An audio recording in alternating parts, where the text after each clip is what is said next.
Thank you all for joining. We'll be getting started in just a minute.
Good morning, good morning. We will go ahead and get started. My name is Simona Lee. I'm on the multifamily team at NYSERDA. I'm joined today by my colleagues, Jackie Albanese, Jesse Patterson, and of course, my cat, for today's provider training on our low carbon pathways program. We'll be taking you an in-depth step-by-step walkthrough of the different program components, how it works, the stages of a project, the different documentation. We're really excited to have you all start considering the program and bring projects in. So before I dive into that, I'll start with a little bit of housekeeping with respect to the WebEx. Could we go to the next slide, please? And in the meantime, you'll see that there's a poll question going on the right-hand side of the screen. I think you have just a few more seconds to answer that. We're really looking to get a little bit more information from you all on what you'd like to hear most about in this webinar. So for today's meeting, just to let you know, we've muted all of you for now. Please submit questions and comments through the Q&A function at any time throughout this webinar. We have disabled the chat function, so please provide all of your inputs through the Q&A. At the end of this webinar, we will be sending out a follow-up email to all of you attendees with a copy of the slides, and we'll eventually be posting the slides and a recording of this webinar online as well. As an attendee, you will likely get the slides much sooner. We are also lucky enough to be joined by our events team this morning, so if you do have any technical issues, please contact Sal Graven at the email address below. Great, so before I go into the objectives, I'm just taking a look at the poll here. The question was, what are you all hoping to get out of the webinar? And it looks like we have, I guess, the most amount of interest in generally learning more about the program, and then also how this program coordinates with other NYSERDA or utility programs. So good news for you all, and honestly, everyone who submitted an answer. We will be covering all of those topics. Great, so moving on to objectives. The main goals of this program are to really buy down the incremental costs of low carbon retrofits, especially compared to business as usual improvements. Another goal was to simplify the implementation process by breaking down a whole building retrofit project into smaller, more discrete measure packages that owners can more easily implement over time by leveraging their existing capital improvement cycles or milestones. And also we wanted to remove uncertainty and risk around the funding and implementation requirements. So to the extent that we can, we've tried to really clearly identify what is required in each measure package. And we've also gotten a lot of feedback from you all to consider providing funding based on measure installation rather than on energy savings or measure performance. So that is exactly what we're doing. We are providing funding based on implementation. We will conduct M&V for our purposes to understand the energy savings associated, but that will not be contingent on the payment. Next slide, please. So in terms of eligibility, this program is open to both market rate and affordable existing multifamily buildings. Participants are required to work with either a multifamily building solutions provider or a FlexTech consultant, which is why both of these groups have been invited to join today's webinar training. And then in terms of the eligible participants, this program is open to portfolio owners and property managers who own or manage 10 or more buildings, or owners or property managers who are active members in real estate associations. So we've listed a few below. These are not exhaustive. They're just some examples of eligible organizations. And the goal here is really, we want to maximize the impact of every dollar we're spending in this program to work with participants who are able to replicate successful programs either throughout their portfolio or through their peer networks. So yeah. Next slide, please. So we have an example, we have actually a couple of examples to help you understand the eligibility criteria. So the first one is a scenario where we're starting with a 120-unit co-op building. There's only one building included in this co-op, but so they wouldn't qualify based on owning 10 or more buildings. However, they do work with a property manager who manages a portfolio of 15 buildings. So the property manager would actually be an eligible participant. They'd be able to bring this project through the program because they manage 10 or more buildings. Next slide, please. So a second example here is, starting with the same size co-op building. They have a property manager who manages a portfolio of 15 buildings, and their co-op board members are actually active in the Council of New York City Co-ops and Condos, that organization. So in this case, either the property manager or the individual co-op can apply as an eligible participant. And of course, for either of these situations, the property manager can definitely still be the main point of contact for day-to-day interactions if the co-op applies individually. Great, next slide, please. So we're gonna have another polling question up here to get a sense of which measure packages you're interested in. So please take a few seconds to fill that out while I go through this slide.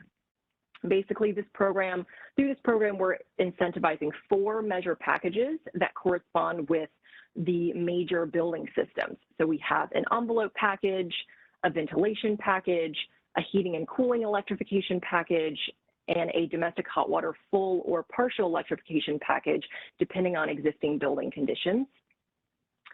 The incentives for each measure package can be stacked if more than one package is implemented. So if you're doing multiple packages, it's an additive effect. And then for each measure package, or for most of them, there are both required measures and recommended measures. So the required measures are those that have to be implemented to qualify for the program and receive the base incentive. And the recommended measures are measures that we've identified for those able to go above and beyond because they time well with the existing construction needs, or they result in substantial energy savings if implemented in addition to the required measures. And of course, participants can choose to implement any one or more packages. We've designed these packages to account for the different interactive effects, keeping in mind that an owner might complete only one package at a time. Okay, so we'll go ahead and wrap up this poll and see where we've landed in terms of what packages folks are most interested in. So it looks like heating and cooling, followed by the envelope, then domestic hot water, and then ventilation. Okay, good to see. Okay, next slide. So this table will have is an overview of the different measure packages before my colleague Jackie goes into them in a little bit more detail. So I'll start with the required measures for each package. So starting with the envelope package, the requirements are to meet specified area-weighted U-value targets, or essentially a performance target based on climate zone and building typology to allow owners the flexibility to figure out what envelope improvements work for them. You'll also need to provide code-compliant ventilation for each bathroom and kitchen, or we also have an opt-out route by demonstrating that the existing ventilation system does meet those requirements.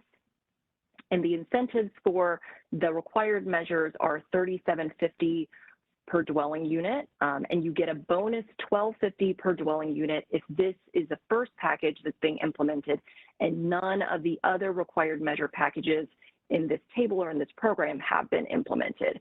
And the thinking here is really that we want to encourage owners who can, who are able to do the envelope first, to do so because we know there are huge downstream effects for right-sizing your heating and cooling systems if you start with the envelope package. So moving on to ventilation next, here the required measure is to provide balanced ventilation through heat or energy recovery systems to each apartment, and the incentive is $7.50 per dwelling unit. And for the heating and cooling package, the requirement is to install one of the heat pump technologies listed below for in-unit heating and cooling. And the required measure incentive is $750 per dwelling unit. And then moving on to the domestic hot water package, the required measure, it depends on the existing systems in the building. So if your building has existing central domestic hot water systems, then you would need to use a displacement approach to provide at least 30% of the annual domestic hot water consumption usage through heat pumps, or if your building has currently has unitized domestic hot water systems, you would need to meet 100% of the domestic hot water load through heat pumps. And so the respective incentive levels here are $700 per dwelling unit for buildings with central domestic hot water systems and $750 per dwelling unit for buildings with unitized systems. So in orange below are the associated recommended measures with their bonus incentives. So for the envelope package, there's bonuses for air sealing and upgrading your steam heating system. For ventilation, there is a bonus for air sealing, and then for heating and cooling, there's a bonus for air sealing and converting your existing gas stoves to induction stoves.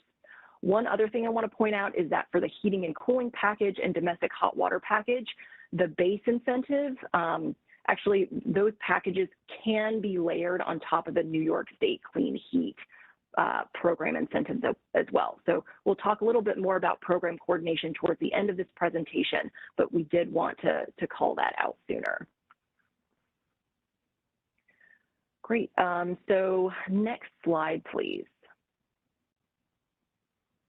So I've got one more example for you before I hand it over to Jackie. So this example is basically showing you how the different measure packages and recommended measures work.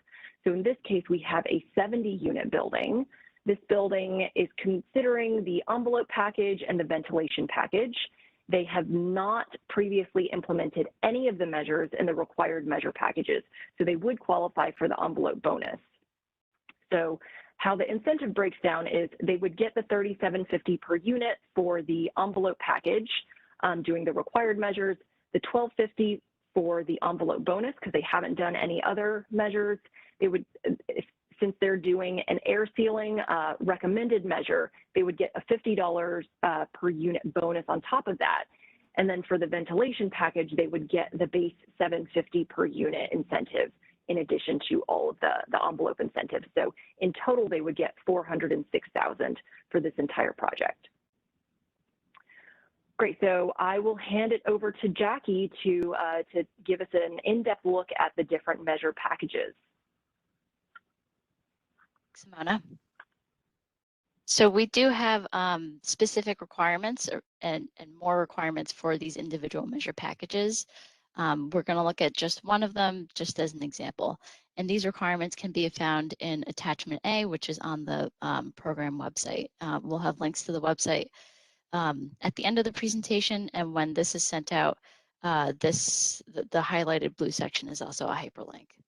So attachment A has the measure package requirements, the specificity for each measure package. So it includes what exactly must be installed and to what efficiency or what requirements for that particular piece of equipment. The minimum installation requirements for each measure, such as it must be installed in accordance to the manufacturer's specifications or must be installed to mitigate thermal bridging, those sorts of things. And then finally, there's a detailed list of the required deliverables, and those are broken out by package and by milestone. And my colleague Jesse will discuss the milestones later on. Next slide, please. So for example, the envelope package, if you choose to go with the envelope package, the required measure installation, there are two items that Simona mentioned. One is that the project must meet the specified weighted U value target based on the climate zone and building typology. So attachment A includes this table in which we list out the climate zones and then show the targets based on the building typology. And the building typologies are multifamily buildings between 1 and 3 stories, and then ones that are 4 stories or greater. And we do have a calculator to help you all figure this out as well. Slide. The other required measure installation for the envelope package is ventilation. And specifically, it's to provide code compliant ventilation for each bathroom and kitchen, or to demonstrate that the existing ventilation system within the building or buildings are operating to the specifications indicated in a table that we have in that attachment. And so you can see a screenshot of the table here. I won't be going through the full table, but it does list, for example, the distinction between the requirements for a central exhaust system versus unitized versus those buildings that are naturally vented, currently have naturally vented bathrooms and kitchens. And you'll also see in this screenshot, we have some operational test out specifications for the envelope package. And so that would be the way that you can demonstrate that the existing system meets the requirements. Next slide, please. And we also have more details on all of these items in attachment A, including what the method for the operational test out is. So not just the requirements, but how they should be conducted. What protocols we require that you follow, such as ResNet, what equipment we would like it to be tested with, such as with a low flow bolometer or a powered flow hood. Next slide. And then attachment A also has the minimum installation standards that I was speaking of. This is a screenshot of that. All of our packages, including the bonus measure packages, have minimum installation standards. They all, for the most part, have a broader umbrella one that says that the systems must be installed according to manufacturer specifications and all relevant codes, state, local, fire, national fire, et cetera, et cetera. So as you can see in this specific screenshot, there are more for the envelope and there are more for all the other ones as well. So for example, that thermal bridging at major connections, like I mentioned, and all of these are requirements of the program. So we strongly suggest that you read through everything and to ensure that everything is being installed according to the program requirements, so that when we come out and do an inspection, we will be checking for all of these items as well. And these items were determined based on technical feedback from our technical consultant, and to ensure that the buildings, the systems will truly save what we hope they will be saving. Slide. So switching gears, I'm going to talk about the incentive cap. So Simona mentioned what the incentives were for each package, including for the bonus packages. Like most programs, we do have an incentive cap. So that is that NYSERDA incentives will not exceed 50% of the total cost of the eligible measures in any individual project. We also have a secondary cap in which 1.5 million in incentives across a corporate parent entity is that cap for a corporate entity, whichever is less. And I do have several examples coming up to make that a little bit more digestible. So the total project costs include the measure costs, so labor and materials, as indicated in that Workscope tool that you'll be submitting during the pre-construction stage. And for the purposes of determining total project costs, certain things are excluded. So consulting fees, construction management fees, those cannot be counted towards what we consider the total project costs. Next slide. So the first example is the incentive on an individual project is capped. So let's say an owner submits for project 1, and that project has a calculated incentive of $500,000. After submitting the Workscope tool, it's determined that the total eligible project cost equals to $900,000. So this in turn would cap this project's total incentive at $450,000 because it's 50% of that 900,000. So the project would receive $450,000 in incentives. Next slide. So the next example is a little bit more complicated, and it's the incentive cap at the portfolio level. So let's say we have an owner that submits for project 1, and that project's incentive is $450,000. Then they submit a second project a few months later, which is great. We love that. And that second project's incentive is $500,000.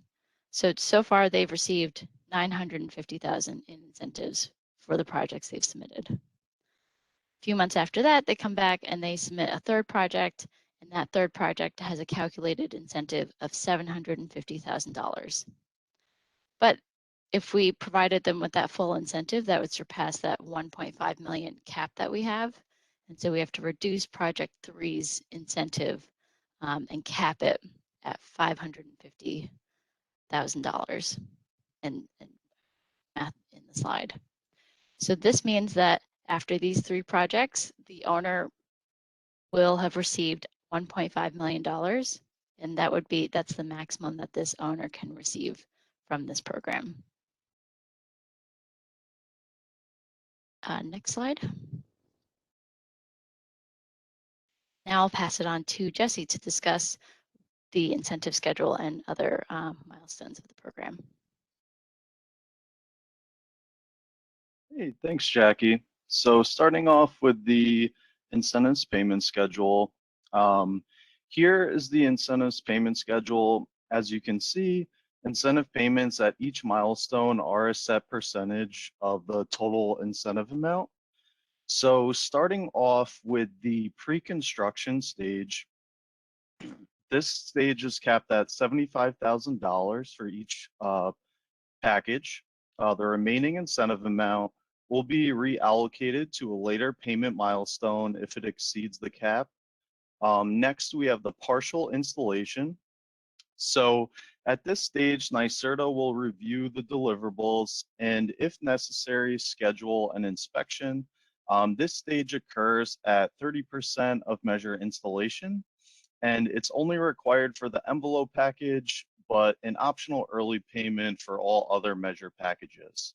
Lastly, we have construction complete. At this stage, NYSERDA will review the deliverables, and if complete, schedule a site inspection.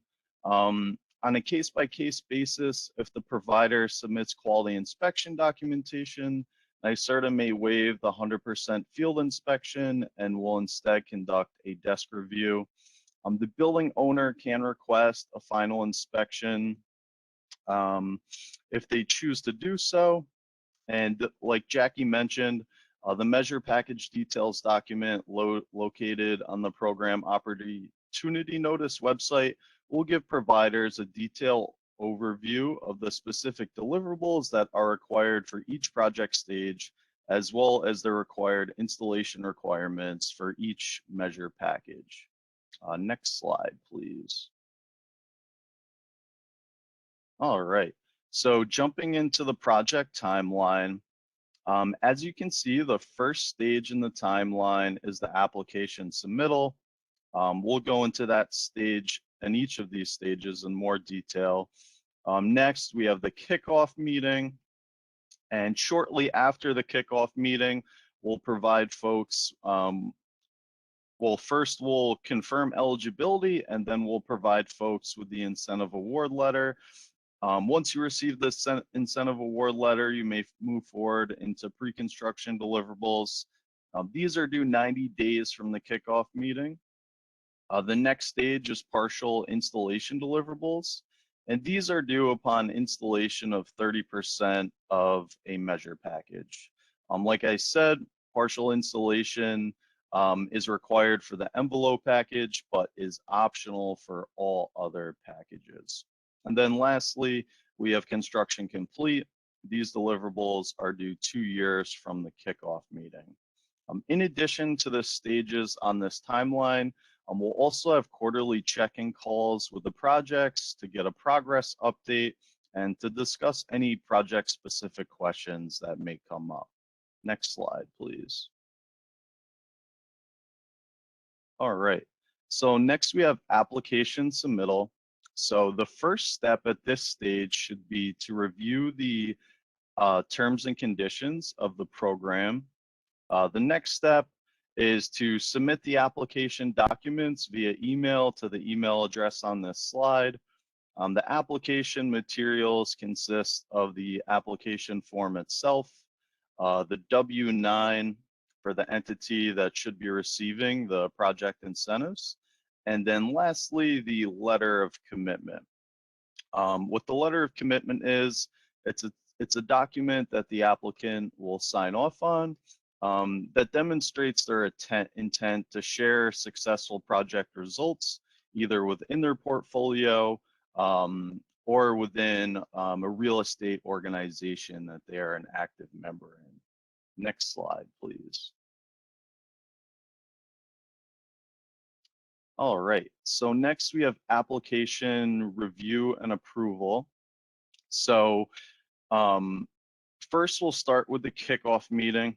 This is a meeting with NYSERDA, the applicant representative and consultant, in which we review the scope of work and portfolio information.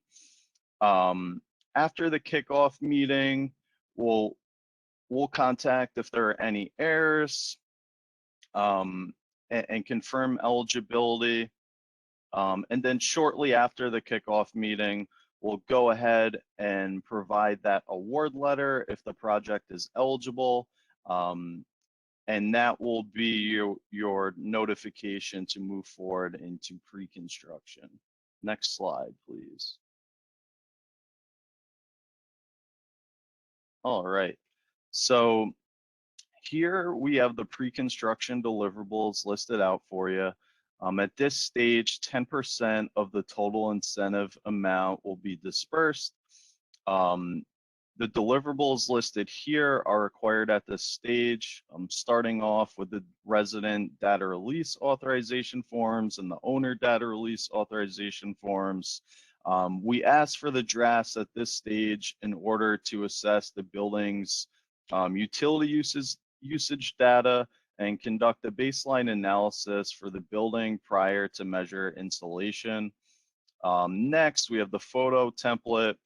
The photo template is a Word document with instructions for photo submissions and sampling guidelines for photo inspections.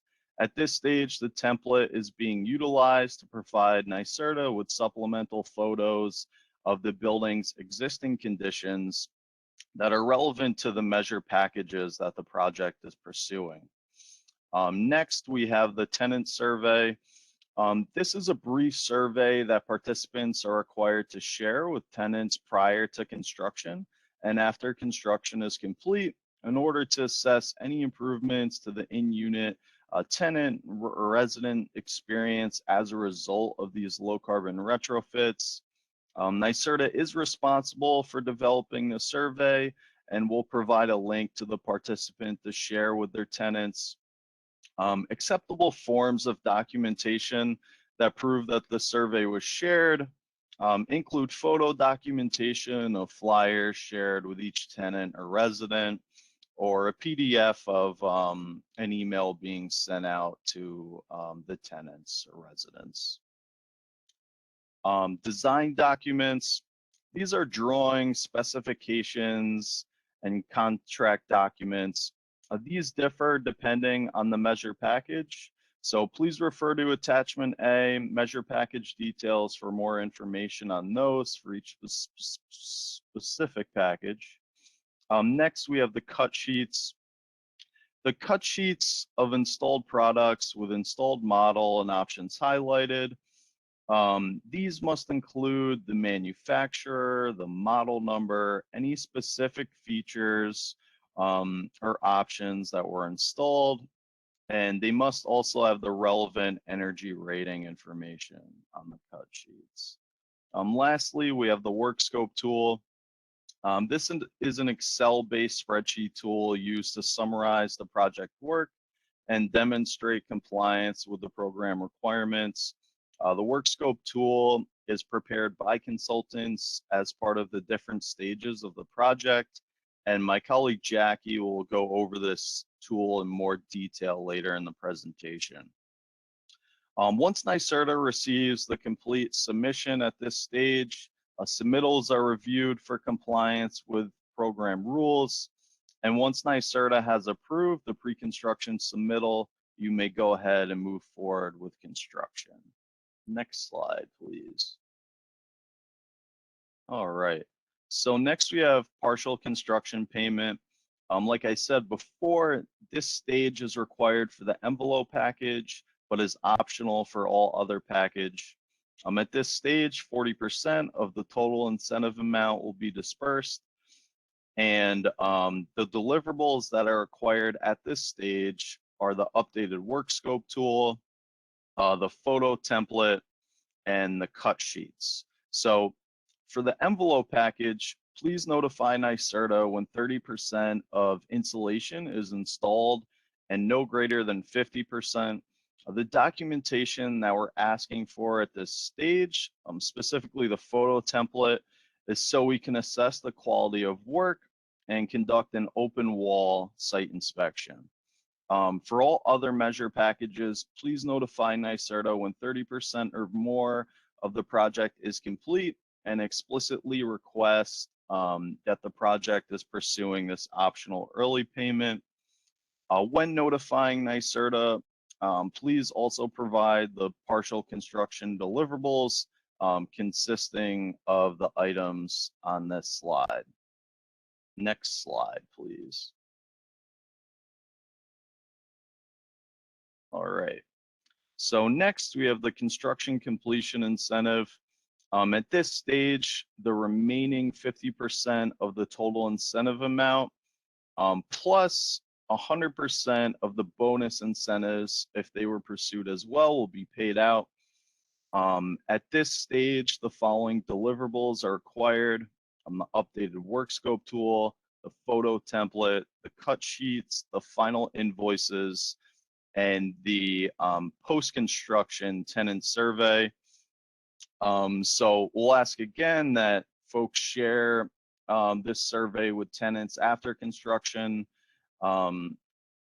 is complete, so that we can assess any improvements to the in-unit tenant or resident experience as a result of the low carbon retrofits. And again, acceptable forms of documentation may include photo documentation of flyers shared with each tenant, or a PDF of the survey shared via email to the tenants. At this stage, NYSERDA will review the final deliverables and schedule an inspection. On a case-by-case basis, if the provider submits quality inspection documentation, NYSERDA may waive the 100% field inspection and instead conduct a desk review. Participants can request a final inspection if they choose. Generally, at least one on-site inspection will occur at either milestone 2 or 3. Next slide, please.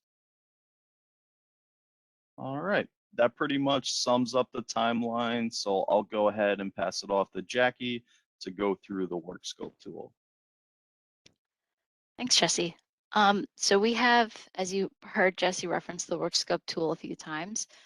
This Workscope tool is a spreadsheet workbook, and we use it to standardize information, documentation, and data. This first blue section with an underline is a hyperlink as to where to find the Workscope tool. The tool captures a lot of things, including the general project information, pertinent existing conditions, and Workscope details, so we know what is being installed and we can check it against the measure requirements. During the construction stages, we also use this same workbook to collect information on actually what happened on site, model numbers, etc. And we use it to ensure that our sampling requirements are met as well. And all of the inputs, as I mentioned, are to ensure that the project meets all of the minimum program requirements. As a note, if a project has multiple buildings, only one of these tools needs to be filled out for the entire project. So this one tool would include all of the buildings, and you would have to aggregate the information. And I do have some screenshots, and we'll go through what some of the tabs look like. Next slide, please. So we do have, there are several tabs, but we have some essential ones that we'll go over today. Each package has its own Workscope tool, and this was to make it not as complicated. And each Workscope tool for the packages also includes the pertinent bonus packages that might be included as well. So all of the tools have an instruction tab that I recommend you read through. It's very short, and that's for reference. There's a general project information tab. This is also the same for all of them. And that tab is to be completed during pre-construction. We have the pre-construction tab, obviously to be completed during pre-construction as well. And then we have a construction tab that will be completed during partial and construction complete. And then during each stage, we have some QC feedback tabs, and that is where our reviewers would communicate with you all to make any updates or ask any questions on the tool. Next slide.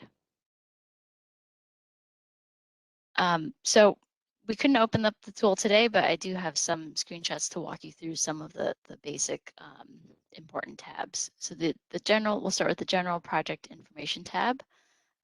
This tab includes questions about basic project information, such as the number of units, the heating and cooling system, the HW, and utility information. And a lot of this information is mainly to be used for internal M&V, so that's how come we'd like to know kind of basic building systems, and then to be used for potential case studies. And then other components are also to kind of verify project incentives and such, like confirming the number of units. Next slide. And then we have pre-construction tabs. So this is a screenshot of the pre-construction tab from the ventilation Workscope tool. The pre-construction tab only requests information of the existing conditions of the system to be replaced. So in this case, we only ask about what the existing ventilation system is, the supply and exhaust, etc. And then there's a section on the proposed upgrade and all of that information. And we tailored it to ensure that we're collecting all the information so we could confirm compliance with the program requirements. So for example, the envelope Workscope tool includes a calculator to make sure that the project does comply with that area weighted U value target that we have for that package. Next slide. And then we have the construction tabs. The construction tab has two sections, one for partial installation if you choose to go that route for most of the packages, or if you're required to for the envelope package. It also includes the construction complete section. This aggregates information, all of that information, and it is designed to align with the sampling and other program installation guidelines. So as Jesse mentioned, we do have sampling requirements for how many units to be inspected and testing, et cetera. And so all of that is built into the tool as questions and information input requirement. And then the tool, for the construction tab, there's also a section for the program staff to complete when they do go on their own field inspection. Next slide. And then finally, with the Workscope tool, at least, we do have that QC feedback that I mentioned. There are separate tabs labeled for pre-construction and construction feedback. And this is where the program reviewer will enter comments if they have any questions about exactly what is going to be installed or existing conditions, et cetera, et cetera. And then the expectation is that you all would provide your responses in this tab and make the appropriate updates to the tool as requested. Next slide.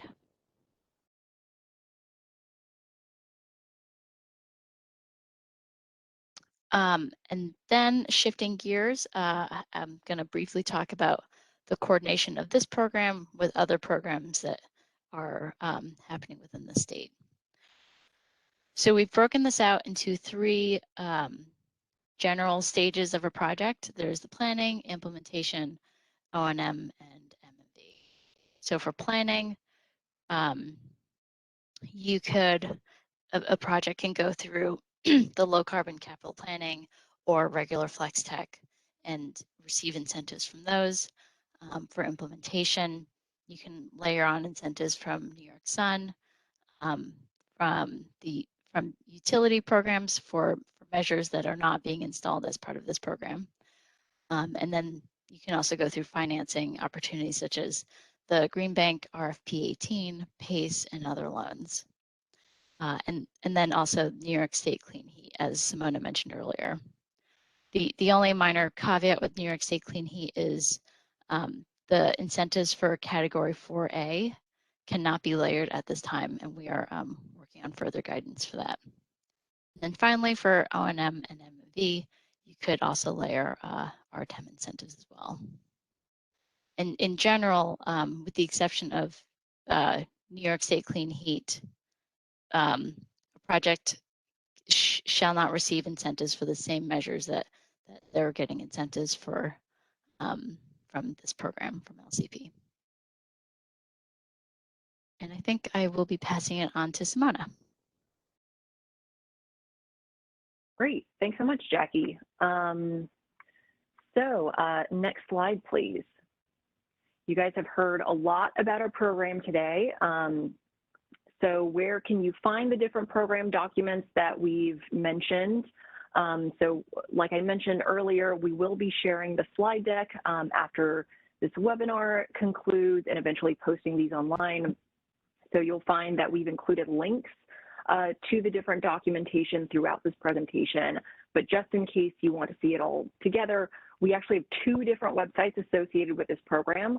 One is the official PON 4701 website. So you can find the PON document, which is another way of saying the program summary document there, along with the attachment A with measure package details, our application form, the letter of commitment, and the terms and conditions document there. And then on our separate low carbon pathways program website, there's actually a subpage on the left called documents and resources for providers. So we've got some special goodies there for you. We've got the owner and resident, the data release forms. We've got the photo template and sampling instructions. And then we've also got our suite of Workscope tools for all of the different measure packages. Next slide, please. Oh, and both of those headings are actually clickable as well. So just as a quick reminder, we didn't really touch on the other items today, but in addition to the low carbon pathways for multifamily buildings program, we also have resources and programs available for the planning side of things. So we have our multifamily low carbon playbooks. I'll link it in the next slide, which are free resources and guides to share with any of your customers to get a sense of, what does a low carbon retrofit look like? And then we also have funding through low carbon capital planning support, which is a new component of FlexTech, where we're providing higher level cost share for technical assistance, like creating an energy study for your building portfolio or for a building specific study to plan towards a low carbon retrofit. Next slide, please. So this next slide will have the links for all three of these initiatives again. And yeah, with that, if we can go to the next slide, that concludes our presentation. As we turn over to the Q&A, we're actually going to pull up another survey question. This one's going to be free response. And again, thank you all so much for staying tuned for this entire training. We would love to get your thoughts on, are there any other topics or program areas that you would like for us to include in a future webinar? So please go ahead and submit your thoughts there while we turn over to some of the Q&A questions. So we're just going to pull those up. Let's see what has come in. Okay, so we had a question earlier about the measure packages and layering. If there's a project that is looking to pursue both heat pumps and the envelope package at the same time, and the building has not done any of the other required measure packages previously, would they still be eligible for the bonus, the envelope bonus, $1,250 per unit for those upgrades? And the answer is yes. And then we had another question on how much of the total cost of installation do these incentives cover? And honestly, that's a little bit tricky just based on the cost data that has been available to us. So I think, just in our discussions, in our look at the data, it looks like it covers anywhere from 10 to 20% of the cost of the retrofit, or more if you're taking into account just the incremental cost of the retrofit that needs to take place anyway. So it's definitely a range there. We have a few questions related to the incentive cap. So I'm going to ask if Jackie can come online and address some of those. Yes, I can. Let me pull them up. Okay, the first question is, does the cap apply for buildings under the same property manager? For example, for most co-ops, the owner is the co-op, but the property manager might manage a few hundred buildings. So the cap applies to, essentially the cap applies to the participant who applied to the program under either the requirement of owning or managing 10 or more buildings, or being part of one of those real estate firms. So in the case of this co-op, potentially, if the co-op applied to the program because they were part of this property management group, then the cap would be on the property management firm, because technically the property management firm would be the one applying. However, as we mentioned earlier, the co-op could apply on their own if they say, if they can demonstrate that they are part of a real estate organization, or say have someone on their board who is part of one of these organizations. And in that situation, the co-op would apply and the co-op would be the participant. And even if that's the case, the property management firm can, as we mentioned earlier, be the day-to-day contact and can help move the project along. And then the second question that we had on the incentive cap is the cap of $1.5 million per portfolio a hard cap, or will it refresh every calendar year? And the 1.5 million is a hard cap for the length of the program. So it does not refresh every year. I believe those were all of the questions I saw on the incentives. Is that right, Simona? Yeah, I think so. Yep. Thank you. So So we have a couple questions about the tenant survey.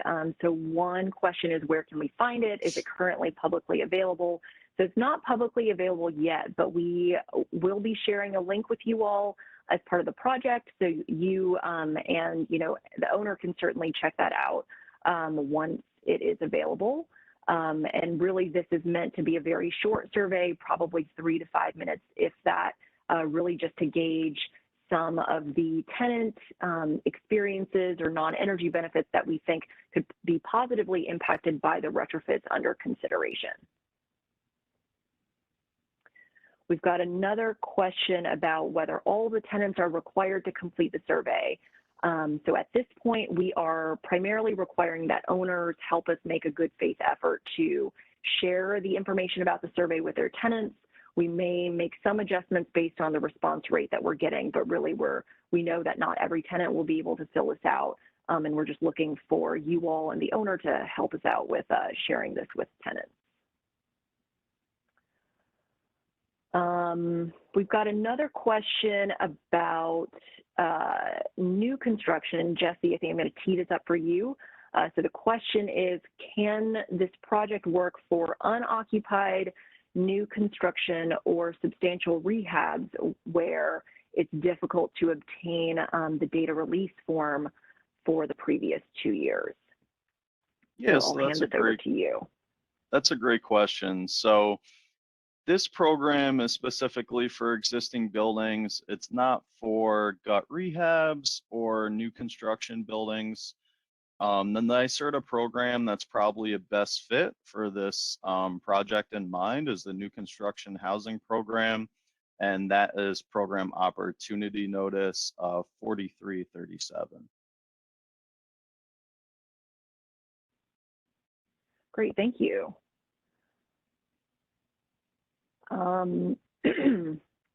Let's see.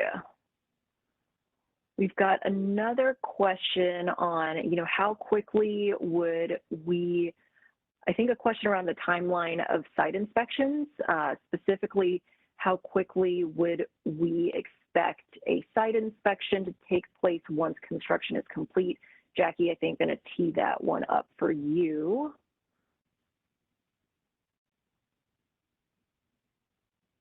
Yes, sorry. So the so once a site inspection is submitted to us, we will contact the provider and the owner within 2 weeks to try to schedule an inspection, and the scheduling of the inspection sort of depends on everyone's schedules. So that might take a little bit of time. And then after the inspection is conducted and approved on our end, payment will be released within 30 days in accordance to NYSERDA's prompt payment policy. And we do also have that, depending on the intent of the question, as a reminder, we do have that 2-year construction complete deadline. And so it would behoove you to submit the construction complete documents after, immediately after it's completed. Okay, great. And actually, while we still have you on, and some other questions, one being, does NYSERDA need to see or approve the construction drawings or specifications, or is the spreadsheet the best place to share information about what is being installed? Yeah, if you look at the attachment A, depending on which package you're participating in, there are some requirements for some of the packages to submit actual construction drawings. Most of the packages have requirements to submit spec sheets, and all of those items we would expect to be in PDF or some other form and not in the Workscope tool. Okay, then we've got a couple questions about ASHRAE Level 2 and TREAT models. So I'll combine those for you as well, Jackie.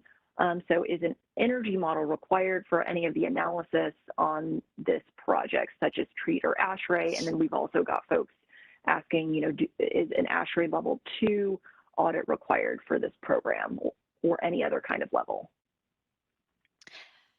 Right. So an ASHRAE level anything is not a requirement of the program. We do have requirements for each measure package for certain calculations. So for example, I believe for the DHW and heating and cooling packages, we do have load calculation requirements. So those sorts of things would need to be done and submitted to the program. We do generally encourage you to look broader at the building. And so maybe you want to consider looking at the low carbon capital planning offering through FlexTech, because you could get incentives for doing an actual audit and for pacing out building upgrades. Great. Jesse, I think we've got a New York State Clean Heat Program coordination question coming your way. So the question is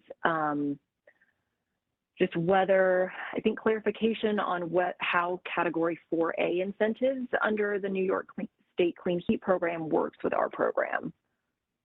Yeah, so right now we are coordinating with the New York State Clean Heat Program to see how Category 4A incentives may or may not interact with this program.